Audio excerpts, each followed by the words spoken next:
সুপ্রিয় দর্শক, আসসালামু আলাইকুম। সবাইকে স্বাগত জানিয়ে শুরু করছি চ্যানেলসের সাপ্তাহিক নিয়মিত আয়োজন প্রবাসের কথা। সুপ্রিয় দর্শক, প্রবাসের কথা অনুষ্ঠানে আমরা বরাবরই জানার চেষ্টা করি আমাদের বিদেশে বসবাসরত বাংলাদেশী প্রবাসীদের অজানা কথা। আমরা শোনার চেষ্টা করি তাদের না বলা কথা। সুপ্রিয় দর্শক, আজকে আমাদের সাথে কথা বলার জন্য যোগ দিয়েছেন চ্যানেলসের স্টুডিওতে আমাদের সাথে যোগ দিবেন। প্রথমেই আমি পরিচয় করে দিতে চাই ইউএসএ থেকে যোগ দিবেন আল মুহিত এস হোসেন। আল মুহিত এস হোসেন, আপনাকে স্বাগত চ্যানেলসের স্টুডিওতে। আসসালামু আলাইকুম। আমাদের সাথে আরো যোগ দিচ্ছেন আমাদের আতাউর রহমান ইউএসএ থেকে। আতাউর রহমান, আপনাকে স্বাগত চ্যানেল এস স্টুডিওতে। আসসালামু আলাইকুম।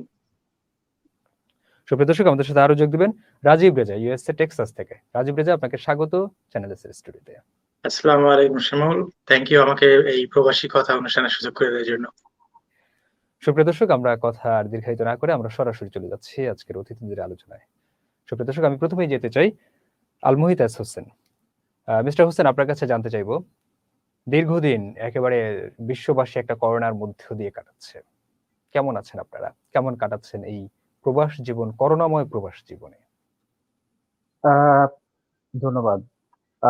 আলহামদুলিল্লাহ, আল্লাহর অশেষ রহমত যে আমরা সুস্থ আছি, সবল আছি। এক ধরনের আতঙ্ক প্রথম দিকে শুরু হয়েছিল, কিন্তু যে কোনো কারণে হোক সেই আতঙ্কটা অনেকটা কেটেছে।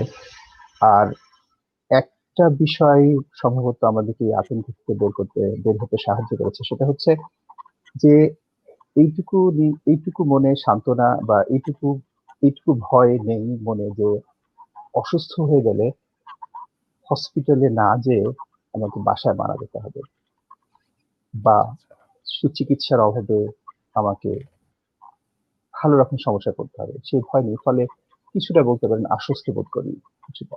আর হায়াত আর মৌতের কথা তো বলতে পারে না, কিন্তু এইটুকু আশ্বস্তি বোধ মাত্র বলে কাজ করে। তবে প্রথম দিকে প্রত্যেকে প্রচন্ড ভয়ের মধ্যে ছিল এবং মোটামুটি আমি যা দেখেছি প্রথম 1 মাস 5 এপ্রিল প্রায় কেউ ঘর থেকে বের হয়নি এবং প্রত্যেকে অসম্ভব প্যানিকি হয়েছিলেন আর কি। তবে সেই প্যানিকটা কমেছে, কিন্তু তারপরে মানুষের মধ্যে যথেষ্ট সচেতনতা রয়েছে, তবে একদল লোকের মধ্যে নেই, এটা খুবই সত্যি কথা। আচ্ছা, আমরা আসছি আপনার কাছে। আমরা একটু এবার যেতে চাই আমাদের আতাউর রহমান, আপনার কাছে জানতে চাইবো যে আসলে দীর্ঘদিন একটা করোনাকালীন সময় আমরা পার করলাম, এর মধ্যে আসলে আমরা এই যে স্বাভাবিক জীবনে ফিরে আসা করোনাকে সাথে নিয়েই আসলে আমরা কি করোনা কি আমাদের কাছ থেকে করোনার তীব্রতা কমিয়েছে নাকি আমরাই করোনার তীব্রতাকে কমিয়েছি? আসলে এটা এক একজন এক এক ভাবে দেখতেছে আমাদের এখানে। আমার ফ্যামিলিতে ধরেন আমার 2টা বাচ্চা আছে। বাচ্চাদের নিয়ে অনেক বাইরে যেতে হয়, অনেক কিছু করতে হয়। এখন তো ওই সবগুলো আর হয় না। আমার নরমাল জীবনটা আগে যেমন ছিল সেমন ধরেন আর সেমন নাই। ধরেন আগে আমি টেক্সাসে থাকি। আগে হচ্ছে ধরেন মুখোশটা পরতো না মানুষ, ওইটা এখন ম্যান্ডেটরি করে দিছে। এখন আস্তে আস্তে করোনা ভাইরাসের রেটটা কমতেছে। আম, আর ধরেন আমাদের লাইফটা আগের থেকে কিন্তু একবারে পরিবর্তন হয়ে গেছে, চেঞ্জ হয়ে গেছে। আর আমরা যদি সবাই মিলে ধরেন সরকাররা যা বলতেছে আমাদেরকে নিয়মগুলো মেনে চলি, তাহলে আমার মনে হয় এটাকে ডিফিট করা যাবে। আস্তে আস্তে আবার লাইফটা নরমালের দিকে চলে যাবে। আমরা আসছি আপনার কাছে। আমরা একটু এবার যেতে চাই রাজীব রেজা আপনার কাছে। দীর্ঘদিন করোনার কালে একটা লকডাউনের মধ্যে সারা বিশ্ববাসী এবং যারা আমরা কর্মজীবী আমরা প্রত্যেকেই ফ্যামিলিকে একটা বিশাল টাইম দিচ্ছি। এই যে একটা লম্বা সময় ফ্যামিলির সাথে একেবারে 24 আওয়ার থাকা, কিভাবে উপভোগ করলেন এই সময়টাকে? ধন্যবাদ শিমুল, আমাকে সুযোগ করে দেওয়ার জন্য প্রবাসী কথা অনুষ্ঠানে। লম্বা সময় বলতে আমি একটু যোগ করে নিই। ব্যাপারটা এরকম যে আমি প্যান্ডেমিকের ঠিক আগ মুহূর্ত অস্ট্রেলিয়া গিয়েছিলাম বেড়াতে, আমার মানে কাজ থেকে ছুটি নিয়ে। তো দেখা যায় কাজ থেকে যখন ফিরে আসলাম, আমার নির্দিষ্ট সময়ের 2 দিন আগে আমি ফিরে এসেছি আমার এলাকাতে, কিন্তু আমি আমার কাজে ফিরে যাইনি। কারণ আমি ফিরে আসার 2 দিনের মধ্যে আমার ফ্লাইট বন্ধ হয়ে গেছে, কারণ আমার কাজ ছিল এয়ারলাইন্স এর সাথে। তো সেই যে বন্ধ হলো মার্চ মাস, আমি এখনো পর্যন্ত ছুটিতে বাসায়। তো লম্বা সময় বলতে কি যে মার্চ মাস থেকে এই পর্যন্ত মনে হয় যে আমেরিকা জীবনে এই প্রথম যে ফ্যামিলির সাথে একটা লম্বা সময় কাটানো। এবং মানুষ ঘরের ভিতর থাকলে কি হয়, একসাথে থাকলে একটা আলাদা মজা, কিন্তু যে মজাটা যে যখন মনে করতাম যে আসলে ছুটি পেলে লম্বা সময় নিয়ে কোথাও বেড়াতে যেতাম বা অমুক জায়গায় ঘুরতে যেতাম, সেই ব্যাপারটা কিন্তু বন্ধ। হ্যাঁ, ওই পার্টটা আমরা মিস করতেছি, কিন্তু এনজয়টা এমন হচ্ছে যে না, আমরা ঘরে আছি, ভালো আছি, সবাই একসাথে আছি, আনন্দ করতেছি। মানে প্রত্যেকটা টাইমের ব্যাপারটা চেঞ্জ হয়ে গেছে। মানে ঘুম থেকে শুরু করে কাজের কোনো টাইম টেবিল বলে কোনো কিছু ঠিক ঠিকানা নেই আমাদের এখানে। ঘুম থেকে ওঠা দেরি, নাস্তা দেরি, ডিনার, লাঞ্চ, সবকিছু দেখা যাচ্ছে যে নির্দিষ্ট টাইম মতো হচ্ছে না। তো কাজেই আমরা ঘরে বসে থেকে শরীরের ওয়েট কিন্তু বেড়ে যাচ্ছে। হ্যাঁ, বাইরে থেকে মনে না হলেও যখন আমরা কাপড় পরছি দেখলে বোঝা যাচ্ছে না চেঞ্জ আসছে, তো কতটা ভালো আছি আমরা। বাইরে বেরোর যে ব্যাপারটা হচ্ছে যে ভয় একটা ব্যাপার তো থাকেই, কিন্তু আগে যেটা ছিল যে আমি কোন একটা শপিং মলে ঢুকলে দরজা খুলতে হয়, রাইট? তো মনে অজান্তেই নাকে মুখে বা কোনো জায়গায় হাত দেওয়া হয়ে যেত, চুলকানি একটা ব্যাপার স্যাপার থেকে যায়। কিন্তু এখন মনে এমন একটা ভয় যে কোনো টাচ করলে এই হাতটা কোনো জায়গায় লাগাই না যতক্ষণ না পর্যন্ত আমি ওয়াশ করি বা যতক্ষণ না পর্যন্ত আমি হ্যান্ড স্যানিটাইজার ইউজ করতেছি। এই হচ্ছে লাইফ এখন। আচ্ছা, আমরা আসছি আপনার কাছে, এবার একটু আমরা যেতে চাই মিস্টার হোসেন, আপনার কাছে জানতে চাইবো আসলে এই যে ফ্যামিলিকে একটা টাইম দেওয়া, একটা সময় আমরা কাজের ভিড়ে মনে করতাম ইস কখন একটু টাইম পাবো যে ফ্যামিলিকে দেওয়ার মতো, এই যে দীর্ঘ একটা সময় ফ্যামিলিকে টাইম দিলেন, কখনো কি মনে হয়েছে যে আসলে টাইমটা বিরক্তিকর?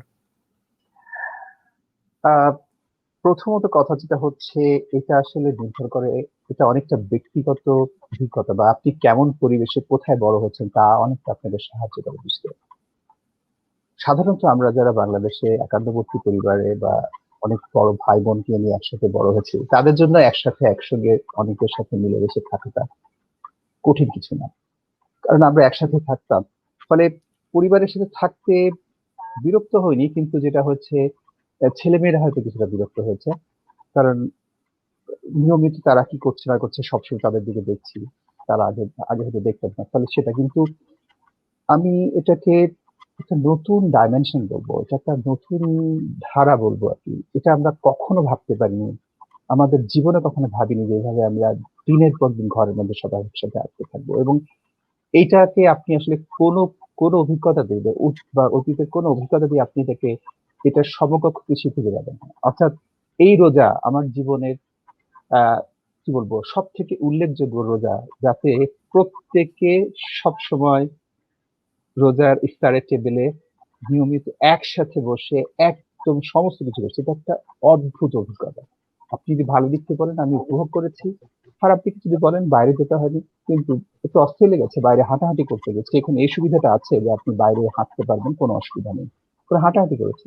কিন্তু আমি এটাকে পুরোপুরি উপভোগ করেছি আমার পরিবারের সাথে। আচ্ছা, চমৎকার অভিজ্ঞতা। একই বিষয় নিয়ে আসতে চাই আতাউর রহমান আপনার কাছে, যেটা আচ্ছা। আসলে এই যে ফ্যামিলিকে একটা লম্বা সময় আমরা দিয়েছি, আমাদের অনেক পরিকল্পনা থাকে যে ফ্যামিলিকে যখন আমরা একটা টাইম দেব তখন আমরা ঘরের অনেকগুলা কাজ শেষ করব, এই কাজগুলো কখন করব।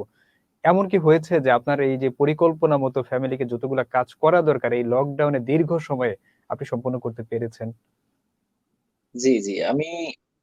আমার আমার কিন্তু ভালোই লাগতেছে। আমার ছোট ছোট দুটো বাচ্চা আছে, তাদের সাথে টাইম স্পেন্ড করি। আসলে আহ, এটা এক ধরনের আল্লাহর মেহেরবানিও বলতে পারি। ধরেন আগে তো খুবই ব্যস্ত থাকতাম, কাজে যেতে হতো, অত টাইম থাকতো না। ছোট ছোট বাচ্চার সাথে সবাই টাইম স্পেন্ড করতে পারে। আহ, ইচ্ছা হয় যে করি, কিন্তু হয় না আর কি। এখন আমি তাদের সাথে অনেক টাইম স্পেন্ড করতেছি। আর যদি কোনো কাজ টাজ থাকে তখন করি কি, আমি ধরেন ছুটির দিন, শনি রবিবারে ছুটি থাকে, আমি এখন বাসায় বসে কাজ করি। শনি রবিবারে ছুটি থাকে, সকালে সকালে ভোরবেলা ধরেন আহ সকাল সকালে নামাজ টামাজ পড়ার পর আমি বাইরে ধরেন আমাদের ব্যাক ইয়ার্ড ফ্রন্ট ইয়ার্ডে অনেক কাজ করে থাকে, ওই কাজগুলো করি। অনেক সময় লেগে যায়, কিন্তু সকালে উঠলে হয় কি অনেক কাজই মানে গুছাই নেওয়া যায়। তারপরে আবার তখনই আমার কাজ শেষ হতে হতে ধরেন আমার বাচ্চারা উঠে গেল, তখন তাদের সাথে তাদের নাস্তা টাস্তা, আমার এই আবার ধরেন আবার আমরা তাদের সাথে খেলাধুলা শুরু করলাম। বাইরে গেলাম। বাইরে গেলে আহ, আমরা এখন বাইরে যাই। বাইরে গেলে কিন্তু ধরেন পার্ক আগে যেখানে পার্কে যেতাম সেখানে কিন্তু আমরা আহ, এখন আর যাই না। এখন গেলে ধরেন অনেক বাচ্চারা আসে, এখন কোথা থেকে কি হয় সেটা তো আমরা জানি না। সেই জন্য এখন গেলে ধরেন আমরা লেকে যাই, লেকে গেলে অনেক জায়গা আছে, অনেক দূরে দূরে থাকা যায়, যাতে আমরা ওই 6 ফিট ডিস্টেন্সটা মেনটেন করতে পারি। তাহলে আমাদের সুবিধা হয় আর কি। ওখানে লেকে গেলে অনেক খেলাধুলা করে বাচ্চারা, একটু পানিতে ভিজলো, ভালো লাগলো আর কি। আমরাও আমরাও একটু ভিজাভিজি করলাম, মাছ ধরলাম মাঝে সাঝে, এইসব আর কি। আমরা এবার একটু যেতে চাই রাজীব রেজা, আপনার কাছে জানতে চাইবো যে আপনি পেশায় একজন গণপরিবহন, যেটা এয়ারলাইন্স আপনি কাজ করেছেন, তো সেই জায়গা থেকে আপনার পেশাগত জায়গা থেকে আমি জানতে চাইবো যে দীর্ঘদিন গণপরিবহন বন্ধ থাকার পর এখন নতুন করে আবার চালু হচ্ছে, তো সেখানে করোনা ঝুঁকি কতটুকু আছে এবং গণপরিবহনের স্বাস্থ্য বিধি ঠিকমতো মানা হচ্ছে কিনা সেটা ইউএস এর মতো জায়গাতে? হ্যাঁ, অবশ্যই আপকামিং যে ফ্লাইট গুলো আমাদের স্টেশনে আসা শুরু করেছে, তারা অবশ্যই এই সব নিয়ম কানুন গুলো এই প্যান্ডেমিক চলাকালীন যে ব্যাপারটা আছে সেটা যাতে পর্যাপ্ত পরিমাণে ফলো করা যায়। যেমন আমি কি উদাহরণস্বরূপ আমি বলতে পারি যে আমাদের কাস্টমার সার্ভিস চেকিং কাউন্টার যেগুলো ছিল সেগুলোতে আগে কোনো গ্লাস ছিল না, এখন ফুললি গ্লাস প্রোটেক্টেড। যে কোনো প্যাসেঞ্জার সামনে থাকলে সামনে যখন ফেস টু ফেস কথা হবে তাদের নিঃশ্বাস বা কোনো কিছু হাওয়ার মাধ্যমে সরাসরি আমাদের এজেন্টস যারা আছে এদের কাছে যাতে পৌঁছাতে না পারে একটা দিক। একটা দিক হচ্ছে যে এয়ারলাইন্স এর পক্ষ থেকে প্রত্যেকটা প্যাসেঞ্জারকে হ্যান্ড গ্লাভস এবং মাস্ক ফ্রি দেওয়া হচ্ছে যাতে তারা নিজেদেরকে সেফ রাখতে পারে। সাথে সাথে এখানে যারা কেবিন ক্রু আছে তাদের কিন্তু পোশাক চেঞ্জ হয়েছে, ক্রিস্টাল ক্লিয়ার টাইপের এক ধরনের পোশাক, যেটা পার্সোনাল প্রোটেক্টিভ, যেটা পিপিই বলতেছে, ওই টাইপের এক ধরনের পোশাক, যেটা এয়ারলাইন্স এর চার্টার এয়ারলাইন্স এর ইউনিফর্ম অনুযায়ী সেইভাবেই ডিজাইন মেপেই কাজগুলো করা হয়েছে। এবং আপনি হয়তো ফলো করবেন ইতিমধ্যে নিউজ পেপার বা টেলিভিশন গুলোতে, সেই এয়ারলাইন্স বা ওয়েবসাইট গুলোতে সেগুলো মানে তাদের প্রচার শুরু করে দিয়েছে যে আমরা প্রস্তুত, আপনি আসুন, কোনো ভয় নেই, আচ্ছা আচ্ছা। এই ধরনের ব্যাপারগুলো। আর একটা ব্যাপার হচ্ছে যে সিট অ্যারেঞ্জমেন্টের ব্যাপারটা প্লেনের মধ্যে আগে ছিল যে 3-4-3 একটা সিট কনফিগারেশন ছিল, এখন প্যাসেঞ্জার যেটা হচ্ছে 3 সাইডে অনলি ওয়ান প্যাসেঞ্জার বসবে, 4 সিটের সাইডে 2 জন প্যাসেঞ্জার বসবে, এইভাবেই। এবং খাবার সরবরাহ যে ব্যাপারটা আছে প্লেনের মধ্যে, আগে ছিল যে ইন্ডিভিজুয়াল একটা প্যাকেজ ছিল, আগে একটা একটা থেকে দিতে হতো সবাইকে, কিন্তু এখন যেটা হচ্ছে কমপ্লিট একটা কম্বাইন্ড প্যাকেজ, একটা বক্স শুধু একটা প্যাসেঞ্জারের জন্য, ওই প্যাসেঞ্জার খাবার খাওয়ার পরে পুরো বক্সটাই ফেলে দেওয়া হচ্ছে। মানে সেখানে প্লেট থেকে শুরু করে সবই হচ্ছে ডিসপোজেবল আইটেমস, যেগুলো প্রোভাইড করা হচ্ছে প্যাসেঞ্জারদের জন্য। তো আমি মনে করি অবশ্যই এয়ারলাইন্স উন্নতি হচ্ছে, দিনে দিনে আরো ডেভেলপ হবে, যেখানে হয়তো আমরা যদি কোনো এখান থেকে ভুল খুঁজে পাই সেটা সংশোধন হচ্ছে ডে বাই ডে, এভরিডে উন্নতি হচ্ছে। আচ্ছা আচ্ছা। আমরা আসছি আপনার কাছে, আমরা এবার যেতে চাই মিস্টার হোসেন, আপনার কাছে জানতে চাইবো, আপনি পেশায় একজন শিক্ষক। দীর্ঘদিন করোনাকালীন সময় বিশ্বের একেবারে প্রত্যেকটা রাষ্ট্রের শিক্ষা প্রতিষ্ঠানগুলো বন্ধ রয়েছে।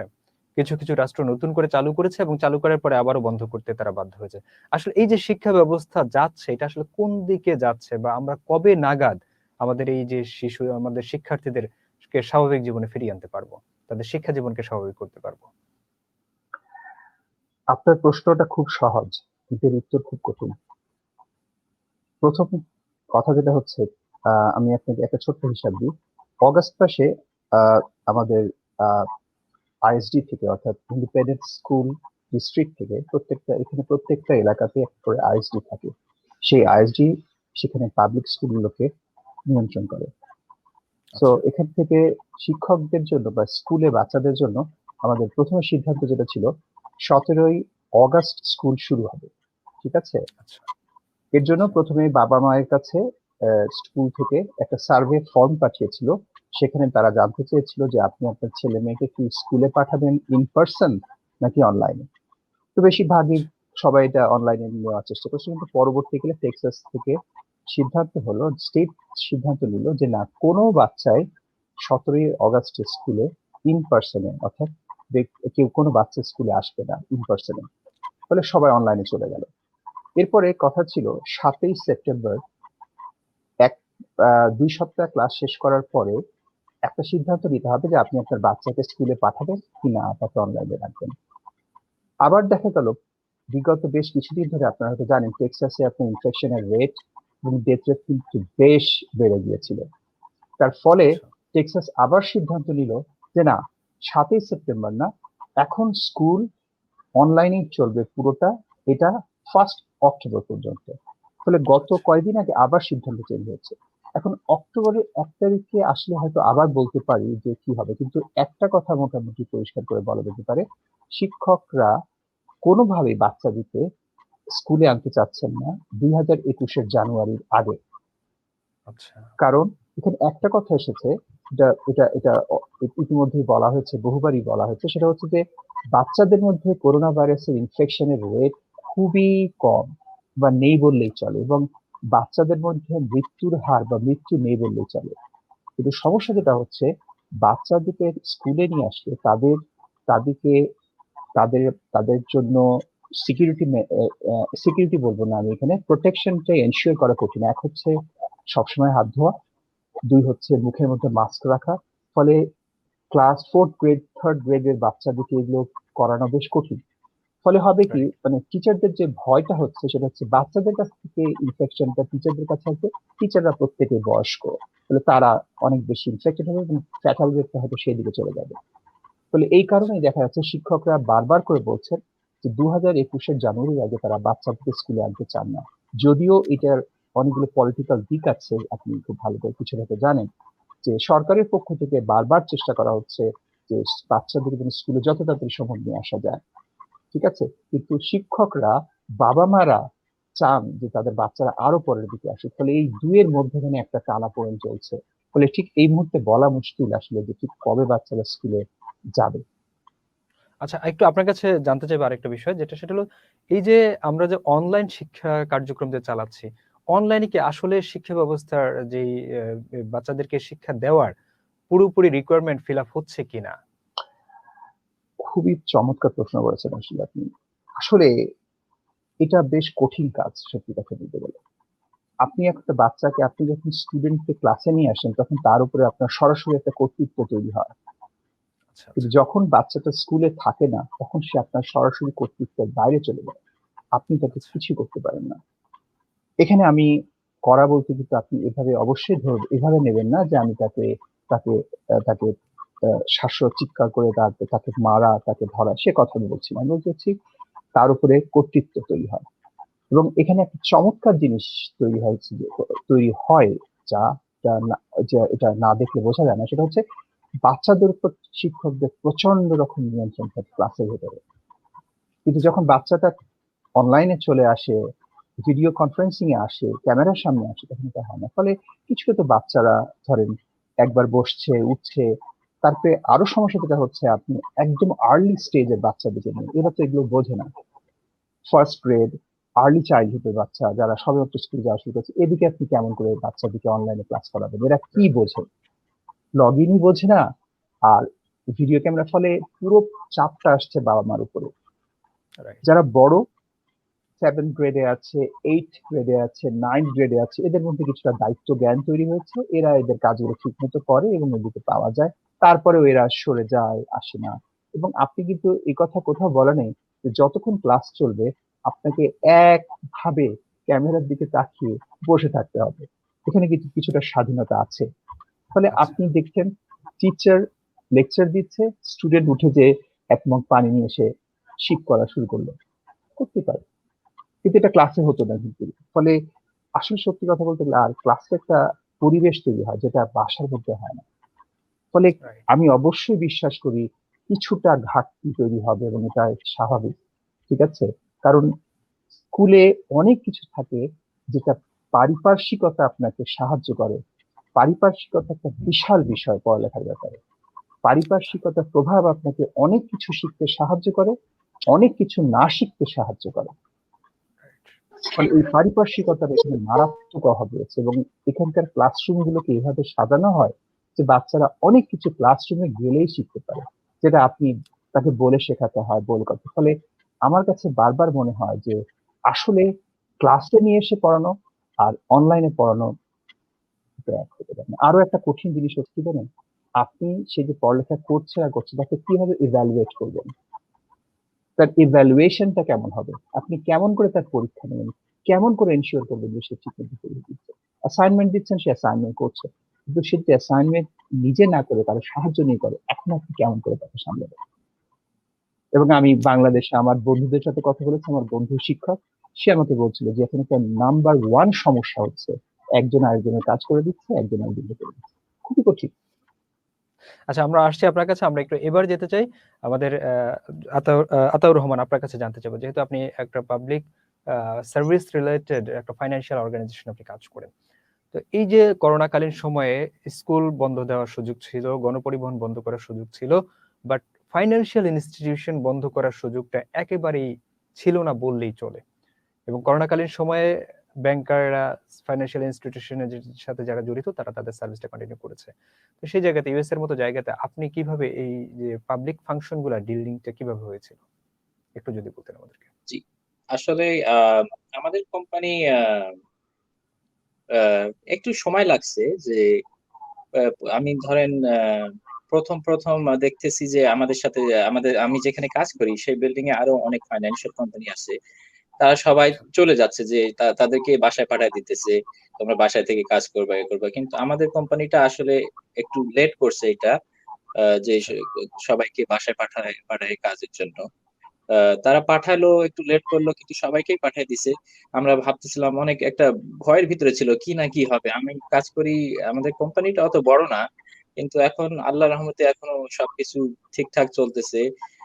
কিছু কিছু ধরেন কিছু কিছু ডিপার্টমেন্টের কিছু লে অফ হয়েছে।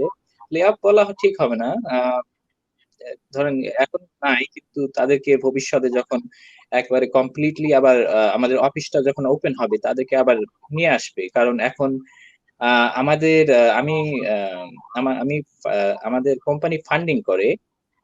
তো এখন ওরা অমন ফান্ডিং করতেছে না। আগে যে যতগুলা ফান্ডিং করতো, যত কার আমরা ফান্ডিং করতাম, তার থেকে অনেক কমে গেছে এখন। বললেই ধরেন এখন যে কাস্টমার আমাদের আছে তাদেরকেই আমরা ধরেন ভালোভাবে সার্ভিস দিতেছি, ভালোভাবে তাদেরকে মেনটেন করতেছি। তাদেরকে অনেক তাদের তো এখন অনেকজনের কাজ নাই, অনেক অনেক ঝামেলা হইতেছে ফ্যামিলি থেকে, কাজ থেকে, সরকারের থেকে যতটুকু সাহায্য পাই সেটা কিন্তু তাদের তাদের হয় না আসলে। তাদের অনেক কিছু আছে, খাবার দাবার, ধরে গাড়ি পেমেন্ট, বাড়ি পেমেন্ট। তো তাদেরকে আমাদের মেনটেন করার জন্য এখন ফান্ডিং আমরা অন্য কোনো লোন নিতেছি না, যাতে আমাদের কারেন্ট কাস্টমারদেরকে আমরা কিভাবে বাংলাতে আসলে আমার বলা একটু কষ্ট হয়ে যায়। তাদেরকেই সার্ভিস করতেছি তাদেরকে, যারা তাদের সুবিধার জন্য যা করার দরকার সেটাই আমরা করতেছি আর কি। আচ্ছা আচ্ছা, আমরা আসছি আপনার কাছে। আমরা একটু রাজীব রেজা আপনার কাছে জানতে চাইবো যে আসলে করোনাময় বিশ্বে একেবারে প্রত্যেকটা জায়গাতে, প্রত্যেকটা প্রতিষ্ঠানেই ফাইন্যান্সিয়াল একটা ক্রাইসিসের মধ্যে চলে যাচ্ছে। সেই জায়গা থেকে মানুষের কর্মহীন হওয়ার একটা প্রবণতা তৈরি হয়েছে। তো আসলে ইউএস এর মতো একটা জায়গাতে সেখানকার আপনারা যারা প্রবাসী আছেন, আপনাদের কর্মহীন হওয়ার কতটুকু সম্ভাবনা রয়েছে, এবং আপনারা যদি এটা হয়েই যায় সেক্ষেত্রে এটা রিকভারটা আসলে কিভাবে হবে?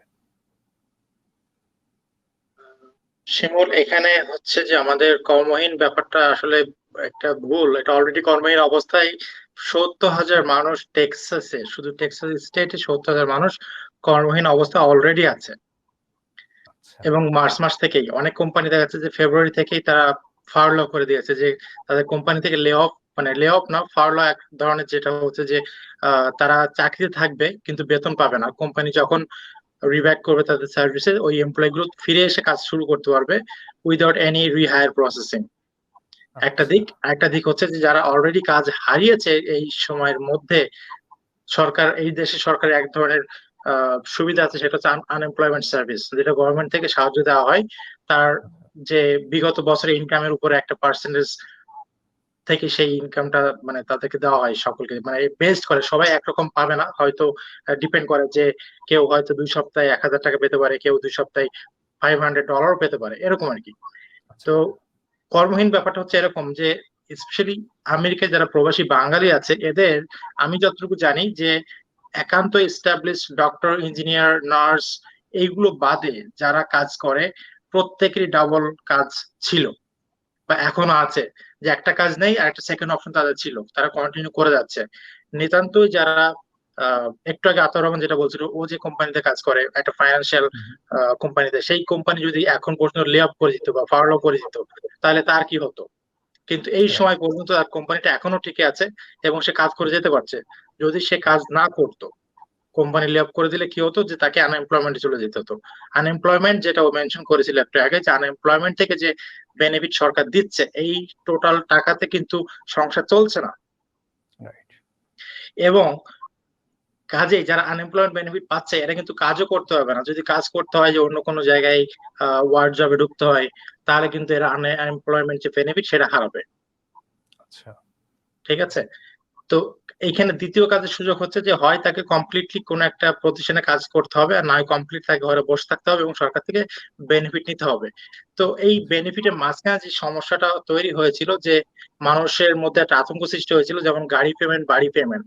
তো প্রথম প্রত্যেকটা কোম্পানি, ইভেন সেলফোন কোম্পানি গুলো পর্যন্ত এই সব মানুষগুলোকে, শুধু এই সব মানুষগুলোকে না, সবাইকেই, মানে এদেশের এভরিওয়ান ইজ ইকুয়াল, সবাইকেই একটা সুযোগ দিয়েছিল যে সেলফোন বিল যদি তুমি দিতে না পারো দ্যাটস ফাইন, 3 মান্থ সুযোগ দেওয়া হয়েছে, 4 মাস সুযোগ দেওয়া হয়েছে।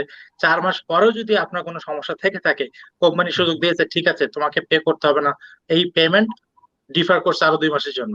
ঠিক এইভাবেই যেমন গাড়ি পেমেন্ট, বাড়ি পেমেন্ট ডিফার মানে করেছে, করে হেল্প করা হয়েছে যে মানুষগুলোকে।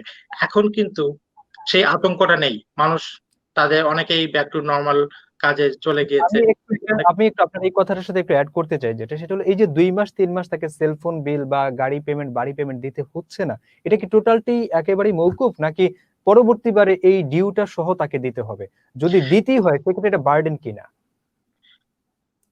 না, এটা অবশ্যই দিতে হবে। ব্যাপারটা হচ্ছে এরকম যে সেলফোন তো একটা এভরি মান্থ বিল, রাইট, অনগোয়িং মান্থ একটা বিল, সেটাও দিতেই হবে। কারণ আমার এই বিলটা ডিউ হচ্ছে, জমা হচ্ছে, একটা জায়গায় জমা হচ্ছে, যে আমার যদি প্রতি মাসে $100 করে বিল জমা হয়, এটা আমাকে একটা সময় দিতে হবে। বাড়ির বিল এবং গাড়ির যে বিলগুলো আছে এইগুলো একটা কন্ট্রাক্ট থাকে, 72 মান্থ, 50 মান্থ, 60 মান্থের কন্ট্রাক্ট থাকে। তো দেখাচ্ছে আমাকে যদি 3 মাস বিল না দিতে হয়, তা আমার বিলটা সামনে আরো 3 মাস অ্যাড হচ্ছে, তাই কাজেই 60 মান্থ হলে 63 মান্থে চলে যাচ্ছে, কিন্তু আমাকে বিলটা দিতে হবে। সুবিধা একটাই যে আমার সংসার চালানোর জন্য যে বেনিফিটটা আমি সরকার থেকে পাচ্ছিলাম, সেটা দিয়ে আমি যাতে কোনো রকম মানে সংসার খরচ, মেডিকেল যে বিলগুলো আছে বা হাউস এক্সপেন্স যেগুলো আছে সেগুলো চালিয়ে নিতে পারে, হ্যাঁ, মেজর এক্সপেন্স গুলো বাদে। এইটাই হচ্ছে বড় একটা সুবিধা, এবং এই কারণে মানুষ কিন্তু এখনো পর্যন্ত টিকে আছে। আচ্ছা আচ্ছা, আমি আসছি আপনার কাছে। আমি একটু এবার যেতে চাই মিস্টার হোসেন, আপনার কাছে একটু জানতে চাইবো যে আসলে এই যে করোনাকালীন একটা দীর্ঘ সময়ে আমরা আমাদের যেই ছোট ছোট কোমলমতি শিক্ষার্থীরা আছে তারা বাবা মায়ের সান্নিধ্যে থাকছে, এবং বলা হচ্ছে যে বাবা মাই হলো একটা সন্তানের জন্য, একটা শিক্ষার্থীর জন্য সবচেয়ে বড় শিক্ষক। আবার এটাও বলা হয় যে অতি আদরেই সন্তান, বাবা মায়ের অতি আদরেই সন্তান নষ্ট হয়।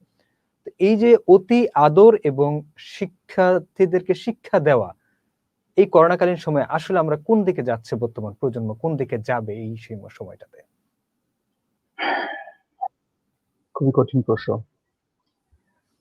প্রথম কথা যেটা হচ্ছে, এখন এটা অনগোয়িং, এটা চলছে। আসলে যে কি হবে সত্যি করে বলতে গেলে আমরা জানি না।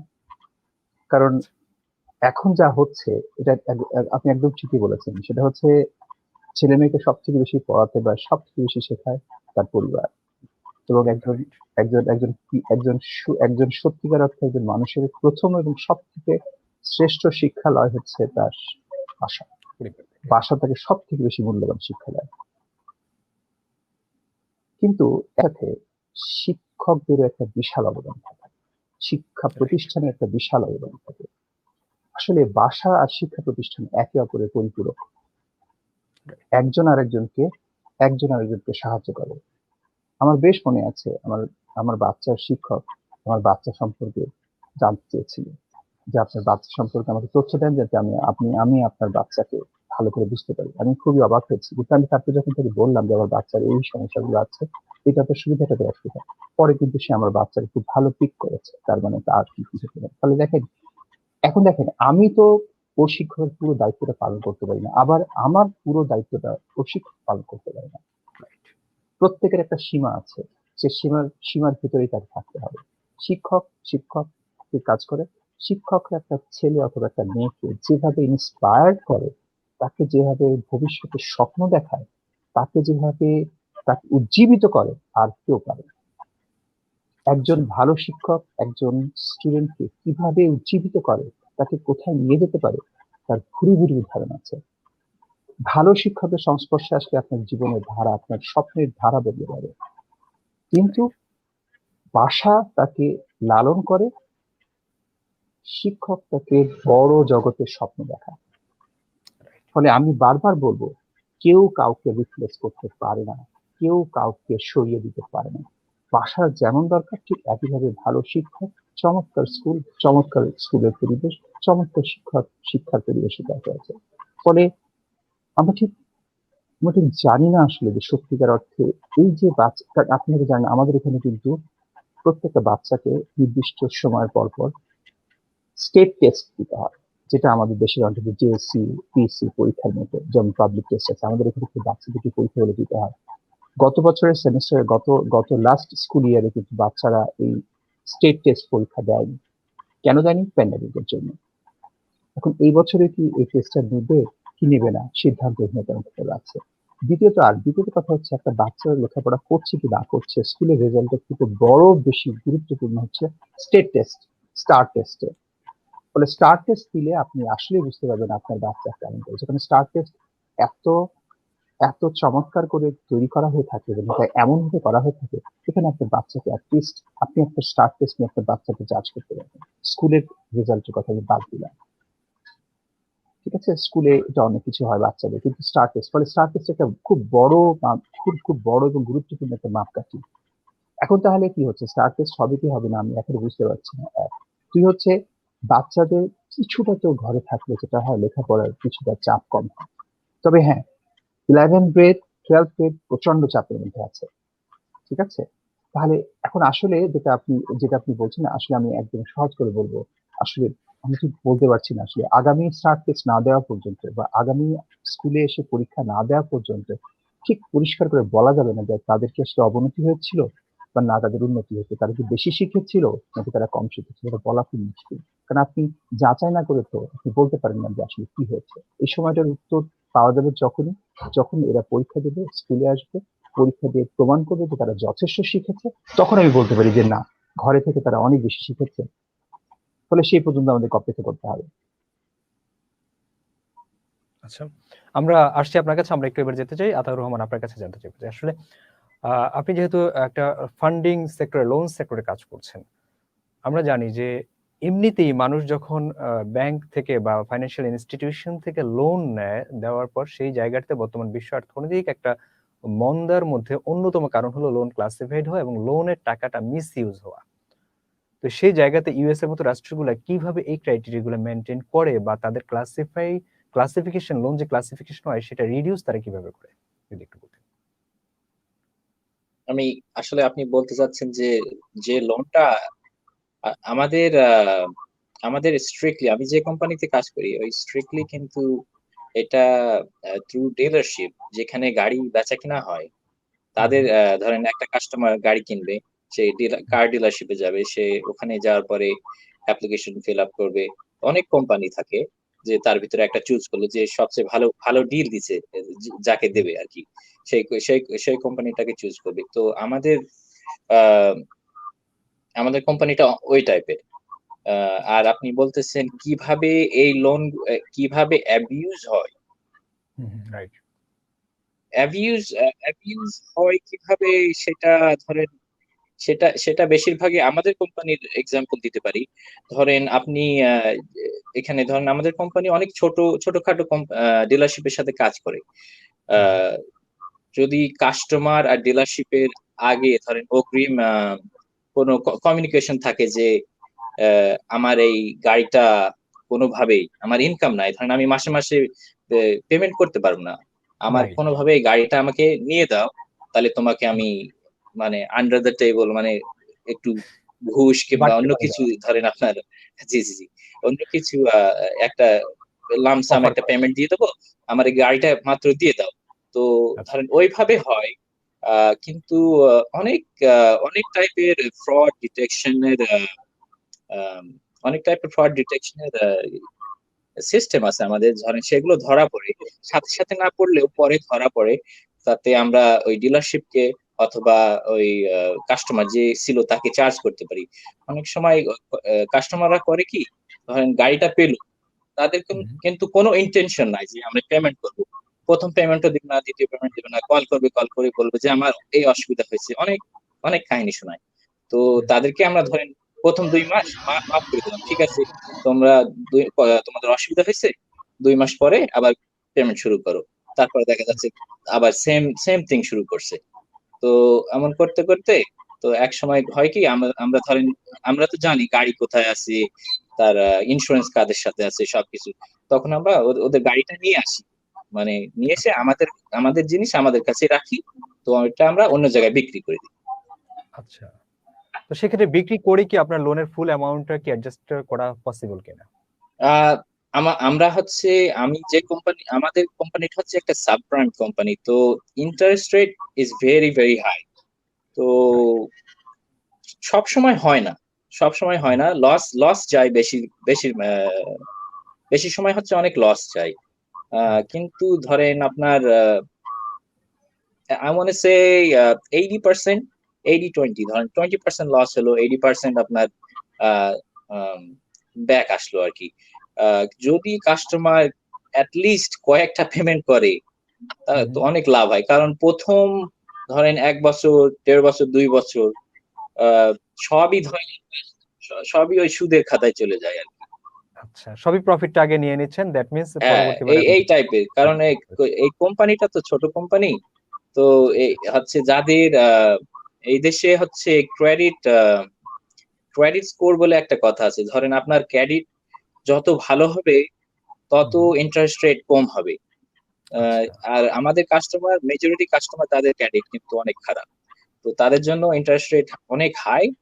তো তারা যদি পেমেন্ট করে, তখন প্রথম কয়েক বছর তাদের পেমেন্ট সবই সুদের খাতায় চলে যায়। ধরেন তার ভিতরে যদি ধরেন তারা পেমেন্ট করলো, তার ভিতরে যদি সে ধরেন গাড়িটা পেমেন্ট করতে পারলো না, তাহলে কিন্তু সবই ধরেন আমাদের লাভের খাতায় আছে। তো মেজরিটি কাস্টমার তো এমন ফ্রডের চিন্তা করে না, যারা করে তারা করে, সেই সাইড থেকে তো একটু একটু লস হবেই, বাট কোম্পানি যদি প্রফিটেবল না হয় তাহলে তো কোম্পানি টিকবে না আর কি। রাইট। আচ্ছা, আমরা আসছি আপনার কাছে, আমরা একটু রাজীব রেজা আপনার কাছে জানতে চাইবো যে আপনি ইউএস এর মতো একটা জায়গাতে এয়ারলাইন্স এর মতো একটা পরিবহনে আপনি কাজ করছেন, এবং বাংলাদেশ এয়ারলাইন্স একটু কম্পেয়ার করবে আপনার কাছ থেকে একটু জানতে চাইবো। আসলে বাংলাদেশ এয়ারলাইন্স নিয়ে অনেক অভিযোগ প্রবাসীদের কাছ থেকে, যে বাংলাদেশ এয়ারলাইন্সে তারা সার্ভিস পাচ্ছে না, তাদেরকে অসম্মান করা হয়, অবমূল্যায়ন করা হয়। এই জায়গাটা থেকে আসলে বাংলাদেশ এয়ারলাইন্সের গ্যাপটা কোথায়, যদি আপনি একটু আমাদেরকে বলতেন। শিমুল, আমি বাংলাদেশ এয়ারলাইন্সে পার্সোনালি কখনো ট্রাভেল করিনি, কিন্তু এই সেম অভিযোগ আমি টিভিতে দেখি, নিউজে দেখি, অনেক পত্র পত্রিকায় পড়া হয়ে থাকে। তো ব্যাপারটা এরকম যে সেবা উন্নয়ন করার জন্য আমি বলবো যে সর্বপ্রথম অন টাইম সার্ভিস, কাস্টমার সেবা, এবং বি অনেস্ট উইথ এভরিওয়ান।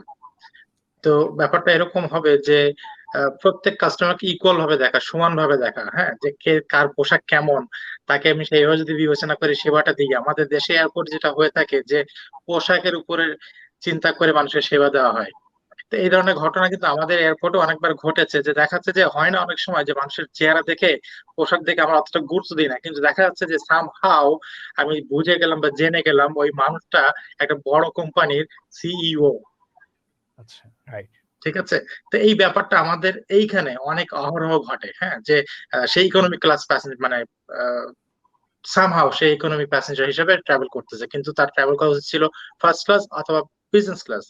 তো কাজে আমরা কি ফার্স্ট ক্লাস বিজনেস ক্লাস বলেই যে তাকে সম্মান করবো আর ইকোনমি প্যাসেঞ্জারদের সম্মান করবো না, সেটা না কিন্তু।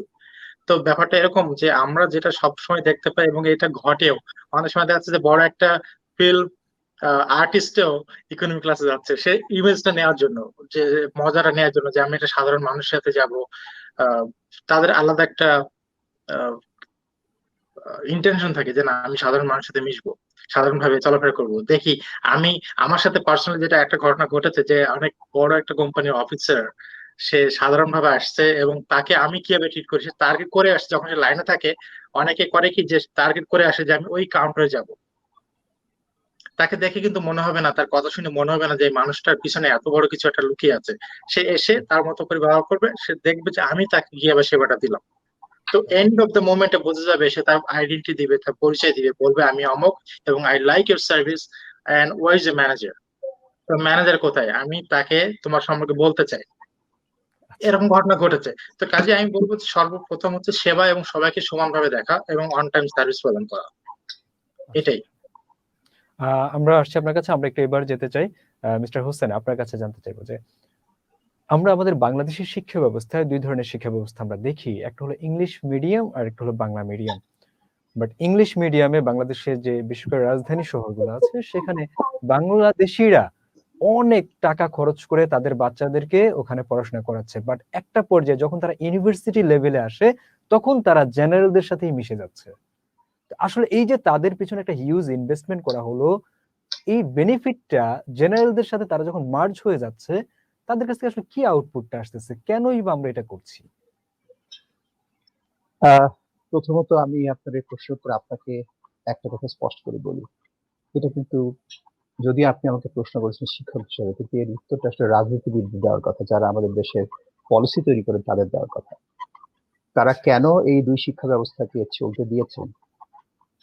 আমরা যারা ঢাকাতে জন্মগ্রহণ করেছি, বড় হয়েছি, আমার বাড়ির সামনে সেন্ট জোসেফ, আমার বাড়ির সামনে সেন্ট জেভিয়ার ফ্রান্সিস, ঠিক আছে, ঢাকা শহরের দুটো নামকরা স্কুল, এবং আমার বাড়ির পাশে রেসিডেন্সিয়াল মডেল হাই স্কুল। আমি দেখেছি এখানে প্রাণান্তকর চেষ্টা ভর্তির জন্য, ঠিক আছে। এখন আপনি যদি প্রশ্ন করেন যে মোহাম্মদপুর সরকারি উচ্চ বিদ্যালয়ের ছাত্র আমি, মোহাম্মদপুর সরকারি উচ্চ বিদ্যালয়ের ছাত্র আর সেন্ট জেভিয়ার্স ফ্রান্সিস, বা যেটাকে আমরা গ্রিন হ্যারাল্ড বলি, গ্রিন হ্যারাল্ডের স্টুডেন্ট শেষ পর্যন্ত সে ইউটি ডালাসে একই জায়গায় বসে আছে, ঠিক আছে। এবং বাংলাদেশকে পৃথিবীর বুকে যারা টেনে নিয়ে গেছে তারা কিন্তু সাধারণ স্কুলে সাধারণ ছাত্র, বুয়েটের মাধ্যমে, মেডিকেলের মাধ্যমে, ঢাকা ইউনিভার্সিটির মাধ্যমে তারা পৃথিবীর এক প্রান্ত থেকে আরেক প্রান্তে এগিয়ে গেছে। আমি বাংলাদেশে ইংরেজি স্কুলে পড়া ছাত্ররা বাংলাদেশকে বাংলাদেশকে প্রতিষ্ঠিত বাংলাদেশের নামকে প্রতিষ্ঠিত করার জন্য ইউনিভার্সিটিতে খুবই ভালো করছে, এরকম খুব কম, খুব কম। আপনি আপনি আপনি আপনি জানেন যে আমেরিকার ওয়ান অফ দি বেস্ট সায়েন্টিস্টের ভিতরে, 100 জন সায়েন্টিস্টের ভিতরে ডক্টর আতাউল করিমের কথা আপনি শুনে থাকবেন। আতাউল করিমকে আমি ব্যক্তিগতভাবে চিনি, উনি আমার বড় ভাইয়ের বন্ধু, এবং আমার বড় ভাই আমেরিকাতে আসার জন্য পুরো দায়িত্বটা ওনার ছিল। উনি, ডক্টর আতাউল গনি, পিএইচডি করেছেন ইউনিভার্সিটি অফ অ্যালাবামা বার্মিংহাম থেকে। উনি কিন্তু অতি সাধারণ ঘরের ছাত্র এবং অতি সাধারণ স্কুল থেকে পাশ করে কিন্তু আজকে আমেরিকার শ্রেষ্ঠ 100 জন বিজ্ঞানী থাকবেন, এবং বাংলাদেশে উনি প্রচুর কাজ করেন। ইংরেজি স্কুলের ছেলেমেয়েরা দেশে থাকতে এরা নিজেদেরকে বাংলাদেশি মনে করে না, এদের চাল চলন কথাবার্তা সবকিছুতে এরা মনে করে এরা বাইরে। দেশে বিদেশে আসলে এরা কিন্তু কোথায় হারিয়ে যায়, ঠিক আছে। এবং বাপমারা একটা কারণে হয়তো অনেকে করেন, সেটা হচ্ছে অনেকে মনে করেন তাদের ছেলে মেয়েকে বিদেশে কলেজ পড়তে যাবে, ফলে তার ছেলে মেয়েকে ইংরেজি স্কুলে পড়াতে হবে। কিন্তু আমি বলবো আমেরিকার 80% ইউনিভার্সিটিতে বাংলাদেশের সাধারণ স্কুল থেকে ছেলে মেয়ে যারা পাশ করেছে তারাই কিন্তু বাংলাদেশকে নিয়ে এসেছে। আপনি যত ইউনিভার্সিটির কথা বলেন সেখানে কিন্তু আপনি ইংরেজি স্কুল থেকে চলে গেছে এক্স ইংরেজি স্কুলের স্টুডেন্ট, ভালো জায়গায় পড়াচ্ছে, ভালো জায়গায় শিক্ষকতা করছে, আপনি ফিরে যাবেন। ফলে এটা কিন্তু একটা বিশাল বড় প্রশ্ন। এই প্রশ্নের উত্তর আমার দেওয়া সম্ভব না, একটা কথা বলছে, আজ পর্যন্ত বাংলাদেশের কোনো সরকার বিশেষ করে আজ পর্যন্ত এটা নিয়ে কোনো সিদ্ধান্ত আসতে পারেনি। এই যে আমাদের দেশে আপনার ও লেভেল এ লেভেল আছে, এটা প্রধান কারণই ছিল ছেলেমেয়েরা বাইরে পড়ালেখা করতে আসবে, ফলে তাদেরকে বাইরে পড়ালেখা করতে যাওয়ার জন্য দরজা খুলে দেওয়ার জন্য ও লেভেল এ লেভেল, কিন্তু ও লেভেল এ লেভেলের বাইরে হাজার হাজার ছেলে, লক্ষ লক্ষ ছেলে পৃথিবীর বিভিন্ন প্রান্তে ছড়িয়ে পড়েছে পড়ালেখা করার জন্য। সেটা কি সত্যি? অবশ্যই। তাহলে ইংরেজি স্কুল রেখে আমার কি হচ্ছে, যে স্কুলের চাল চলন কথাবার্তা সেট আপ গেট আপ সবকিছু বদলে ফেলেছে। ইংরেজি স্কুলের ছেলে মেয়েদের সামনে আমরা সাধারণ স্কুলের ছেলে মেয়েরা গেলে মনে হতো যে আমরা গ্রাম থেকে এসেছি মাত্র, ওরা শহরে, আমরা গ্রামে। কিন্তু দেখেন আজকে আমেরিকাতে এসে আমি যাদের সাথে বসে আছি, যাদের সাথে কথা বলছি, এরা হয়তো এককালে ইংরেজি স্কুলে পড়তো। তাহলে কি হচ্ছে, এখানে এসে কিন্তু সবার সমান হয়ে যাচ্ছে। কিন্তু বাংলাদেশে একটা একটা একটা একটা, আমি কি বলবো, একটা কৃত্রিম দূরত্ব তৈরি করা হয়েছে বা তৈরি হয়েছে, এবং এটা আমাদের দেশের নীতি নির্ধারকদের ব্যর্থতা। আচ্ছা। এবং সত্যি কথা বলতে গেলে আবারও বলবো, বুয়েটের ছেলেরা আমেরিকাতে যেভাবে পরিচিত, যেখানে সেখানে, এবং বুয়েটের ছেলেরা যত ভালো করেছে, বুয়েটের 99% ছাত্রই কিন্তু সাধারণ স্কুলের, সাধারণ কলেজে। ইংরেজি স্কুলের ছেলেমেয়েরা যে আসেনি সে কথা সত্যি না, এসেছে, কিন্তু হার্ডলি 2%, 3%। তাহলে বাকি কারা? Dhaka medical college, Dhaka university, Rajshahi university, Chirang university, দেখেন আপনি কোথায়। ফলে আপনি যা প্রশ্ন করেছেন সেই উত্তর এক কথায় বলা যায় যে আসলে কোনো লাভ হয়নি এদিকে দিয়ে আমার। এরা বাংলাদেশের সরাসরি বাংলাদেশের ভেতরে নেই, ঠিক আছে, এরা বাংলাদেশের বাইরে আছে কিন্তু শারীরিকভাবে বাংলাদেশে আছে। আমরা আসছি আপনার কাছে, আমরা একেবারেই কথা বলতে বলতে চলে আসলাম আজকের অনুষ্ঠানের একেবারে শেষ প্রান্তে। আমরা এবার একটু যেতে চাই আতাউর রহমান, আপনার কাছে জানতে চাইবো যে আজকের অনুষ্ঠানে একেবারে শেষ প্রসঙ্গে এসে আপনার কাছে একটা জিনিস জানবো, যেটা হলো ফাইন্যান্সিয়াল ইনস্টিটিউশনে যেহেতু আপনি কাজ করছেন, বিশ্ব অর্থনৈতিক মন্দা চলছে করোনাময় বিশ্বে, এই জায়গা থেকে ঠিক আসলে আমরা ঘুরে দাঁড়ানোর উপায়টা কোথায়, কিভাবে আমরা ঘুরে দাঁড়াবো? আসলে ঘুরে ঘুরে দাঁড়ানোর উপায় এখনো ঠিক নাই, কখন হবে। আমরা আমাদের এখানে ধরেন সব দেশই চেষ্টা করতেছে একটা ভ্যাকসিন বার করার জন্য, যাতে মানুষ এটা নিতে তাদের উপকার হবে, যাতে এই করোনা ভাইরাস থেকে মুক্তি পায়। কিন্তু আপনার ওই ভ্যাকসিন বার হতে কিন্তু অ্যাটলিস্ট 1.5, 2 years, 3 years লাগে, আরো বেশি সময় লাগে। আবার অনেক মানুষ নিতেও চায় না, কারণ ভ্যাকসিন থেকে অনেক সাইড এফেক্ট আছে। কি হবে না হবে সেটা কিন্তু আপনি জানেন না, অনেক টেস্টিং দরকার হয়। তো এত এত মানে তাড়াতাড়ি কিভাবে একটা ভ্যাকসিন বার করা যায়? রিসেন্টলি শুনছি রাশিয়া নাকি বার করছে, আবার নিউজ দেখলাম যে অনেক 100% এফেক্টিভ। এটা কতটা সত্যি কতটা মানে মিথ্যা আমি জানি না, কিন্তু আমেরিকায় এখনো টেস্টিং চলতেছে।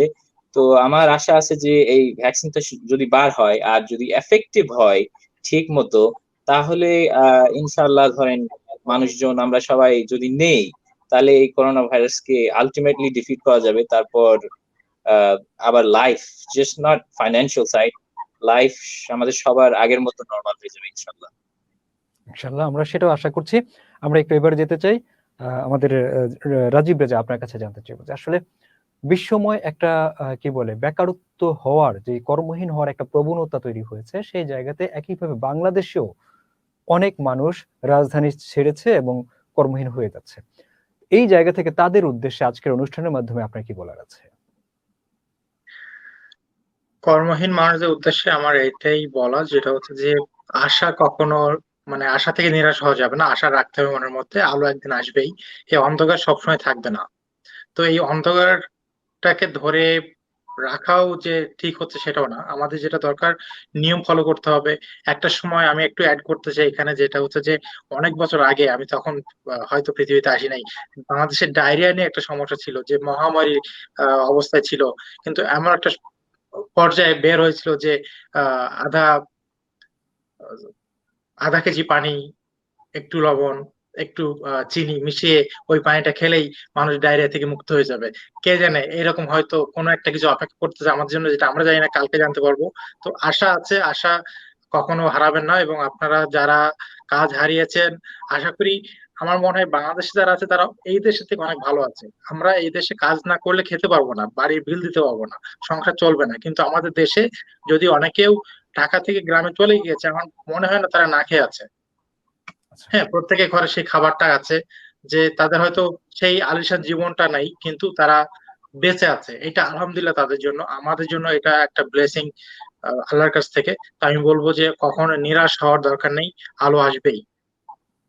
আমরা আশা করছি আলো ফিরে আসবে।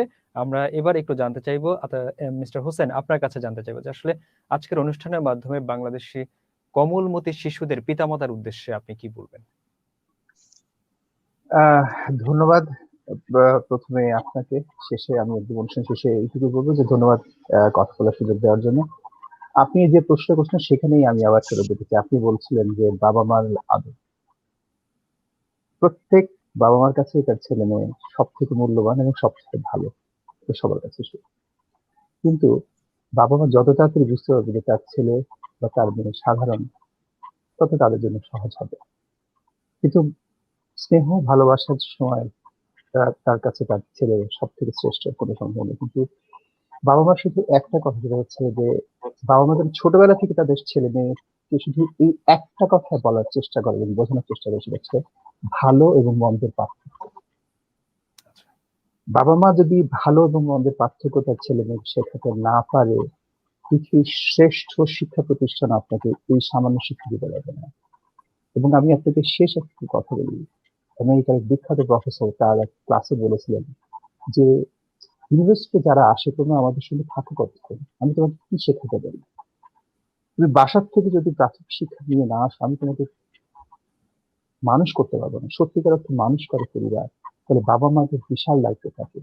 বাবা মাদের মধ্যে উন্নাসিকতা যদি কাজ করে তাহলে সমস্যা, বাবা মা যদি অতি উৎসাহী হয় তাও সমস্যা, আর বাবা মা যদি আবার উৎসাহী না হয় তাও সমস্যা। ফলে আমি শুধু একটা কথা বলবো, সবকিছুরই সংমিশ্রণ থাকতে হবে, একদম পরিমিত, যতটুকু দরকার ততটুকু। অতি উৎসাহের দরকার নেই, ঠিক আছে, অতি হতাশার দরকার নেই, এবং সবসময় বাচ্চার সাথে লেগে থাকা ঠিক না। যদিও আমি বলছি যতটা সহজে আমি আমার বাচ্চার সাথে লেগে থাকি, ঠিক না, কিন্তু একই সাথে অতিমাত্রায় ভালোবাসা এবং সব ক্ষেত্রে বাচ্চা যা বলেছে, বাচ্চা যা করেছে সব ঠিক, এই ধরনের মানসিকতা ছাড়তে হবে। এবং বাবা মাকে বুঝতে হবে যে তার ছেলে মেয়ের বাইরে আরো একটা জগৎ আছে, সেখানে তাকে টিকতে হবে। ধন্যবাদ আপনাকে। ধন্যবাদ মিস্টার হোসেন আমাদের আজকের এই আয়োজনে যোগ দেওয়ার জন্য। ধন্যবাদ রাজীব রেজা আপনাকেও আমাদের আজকের এই আয়োজনে যোগ দেওয়ার জন্য, এবং ধন্যবাদ আতাউর রহমান আপনাকেও আমাদের আজকের প্রবাসের কথা অনুষ্ঠানে যোগ দেওয়ার জন্য। সুপ্রিয় দর্শক, কথা বলতে বলতে একেবারেই আমরা চলে আসলাম আজকের অনুষ্ঠানে একেবারেই শেষ প্রান্তে। বিদায় নিচ্ছি। আবারও দেখা হবে আগামী শুক্রবার ঠিক একই সময়ে প্রবাসের কথা অন্য কোনো প্রবাসীদের সাথে। সেই পর্যন্ত সবাই ভালো থাকবেন, সুন্দর থাকবেন, সুস্থ থাকবেন, এই প্রত্যাশায় আজকের মতো বিদায় নিচ্ছি।